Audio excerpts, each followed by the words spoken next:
Alabama, Indiana. Easily my favorite of the college football playoff quarterfinals here. Very grateful to the college football gods for blessing us with this matchup because it is a true good on good matchup here with Alabama's passing game against Indiana's defense here. Alabama has an extremely one-dimensional offense, 118th ranked rushing attack in the country, so Ty Simpson's out here just dotting defenses up, and the defense knows that they're not running the ball, which makes it testament to Alabama's receivers and quarterback talent.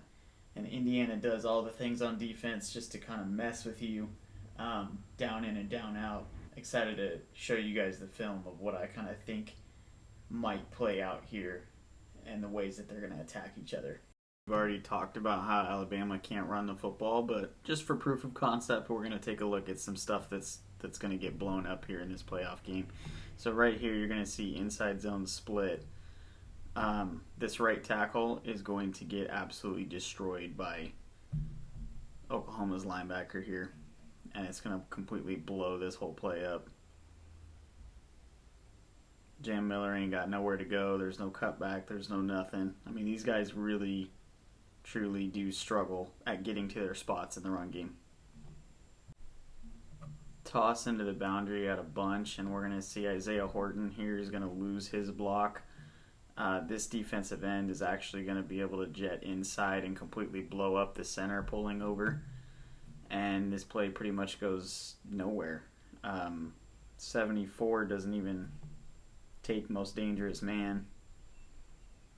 It's pretty ugly in the run game for Alabama. I mean, they might pop one or two off on you in a game, but that 118th in the country rank is about right for the type of performance that we see out here on tape. So if you're an Indiana fan, you might be asking yourself, like, how do these guys even move the ball? How does a team that's so one-dimensional, -2 net rushing yards in the SEC championship game, like, what do these guys do that got them 11 wins this season?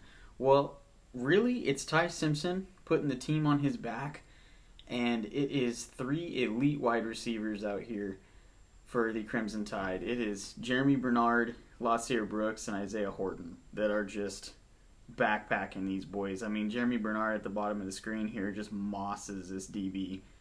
And this is like a every single game type thing here. I mean, he's got 1 or 2 highlight plays that just have you like, geez, dude, every single time.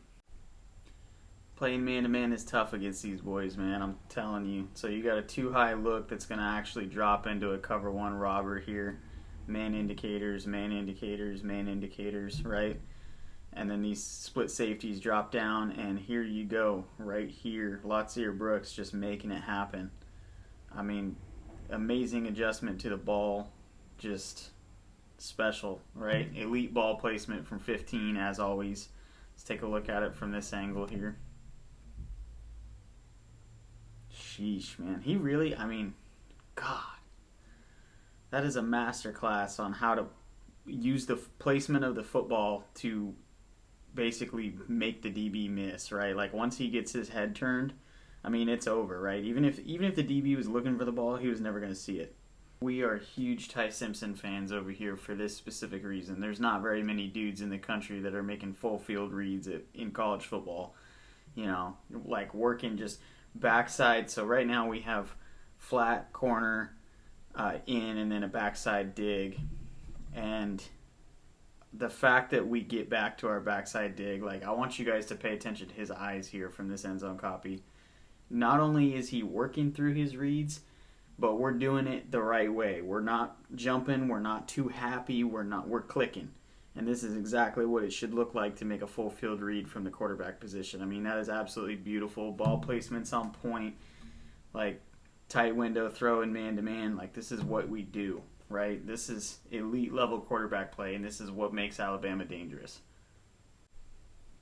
Jumping over to the SEC championship game here just to kind of show you some of the things that Georgia was doing to mess with Ty. you know Alabama is not going to be able to run the ball. I mean, they're extremely one-dimensional, which is part of the reason it makes Ty Simpson's ability to carve you up as special as it is, right? Like he's the only guy that's left in these playoffs here that does not have a run game, and he's out here dotting folks up, and he's been doing it all season, and that's why they're as good as they are on third down, because the playbook stays the same from first all the way to third because we're throwing the ball anyway, right? So one of the things that Georgia did here in this ball game, and I think is going to be applicable to what Indiana's doing, is really changing the back end, pre and post snap, right? So it's you're getting all sorts of weird depth here from the DBs, getting some zone indicators, but we don't really know what's going on. Could be 3 deep, we're not quite sure. And then we snap the ball and we see it's 2 invert, right? These 2 DBs drop into a deep half, and you get cover 2 underneath it. And it ends up being an interception for Dalen Everett here. And not only are they changing the back end, they're doing weird stuff up front, because you got to realize, like, similar to Fernando Mendoza, right? Ty Simpson has wheels, okay? So they're going to end up dropping 5 into a spy, Raylan Wilson, and then you're going to get a stunt here. And then they're going to fire one of these linebackers here, C.J. Allen. Yeah, C.J. Allen gets fired in, and yeah, man, the reason they're doing that is because you're basically creating windows, right? You want to have a wall here so he's not running this way, okay? We're out here containing so he's not running that way.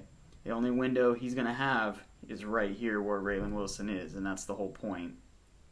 So you end up forcing an interception. You have to change the look on him.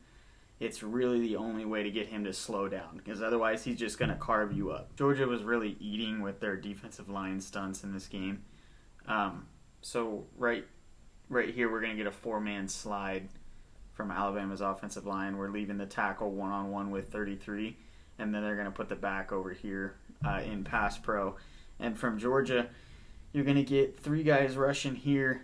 95 ends up slipping, but it's actually supposed to be a stunt back over across the center. And then these 2 are going to cross. And 9 and 33 both end up getting home here. And it's tough. Like, one of the ways you can speed his clock up is obviously sending 5 and rushing him. And I think that's going to be a considerable portion of Indiana's game plan defensively. All right, jumping over to Indiana's defense here, and this is exactly what I'm talking about. So pre-snap, it looks like it's going to be a 3-read scenario here. So we're getting zone indicator, zone indicator, zone indicator with a middle field safety. So we're thinking pre-snap it's going to be a cover 3 drop or some variation of middle field closed, right? And then post-snap, they end up bailing this guy, and you get 2 deep halves. It looks like they're playing 2-read here.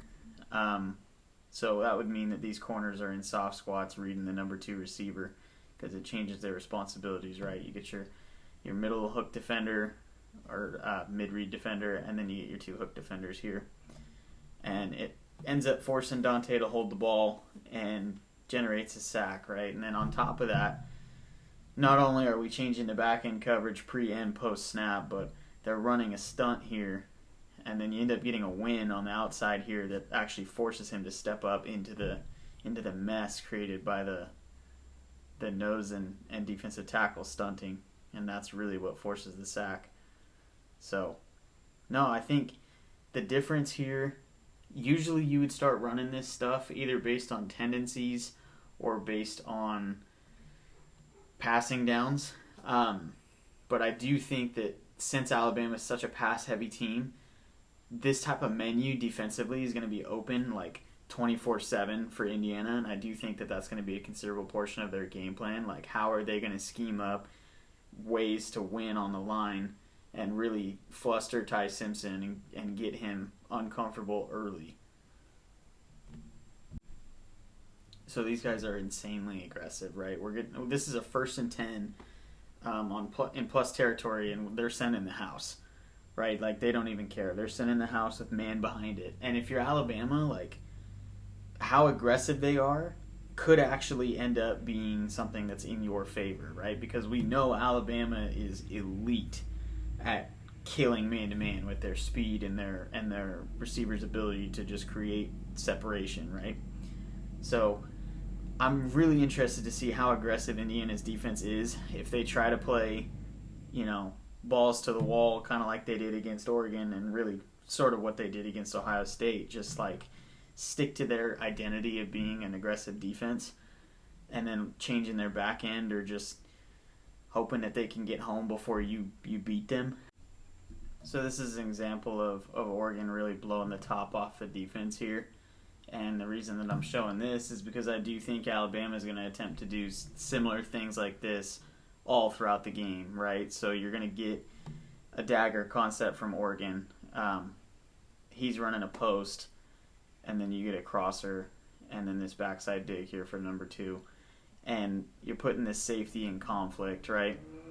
And this is the kind of thing that you have to do to really screw these guys up. You got to use elite speed, which Alabama has plenty of, and then you got to use some kind of eye candy, whether it's like a fake quarterback rollout or whatever it is. You got to buy yourself time because they're going to send the house, and you got to blow the top off. That's really one of the only ways. You have to be equipped to do it, which is what makes it so interesting, because Alabama is one of the few teams in the country that's actually equipped to do this. So yeah, no, I'm really, really excited to see this game. Switching over to this Penn State game here, just to show you guys kind of how well they disguise their back end, and also how I think that Alabama is going to attack it. So here, really interesting in how they disguise this, right? It's going to end up being man-to-man, but you're going to get eyes in the backfield here, and it looks like this safety is actually going to travel with this tight end as he motions back into the formation, but it ends up looking like it's going to be a too high, and they go straight into man-to-man here.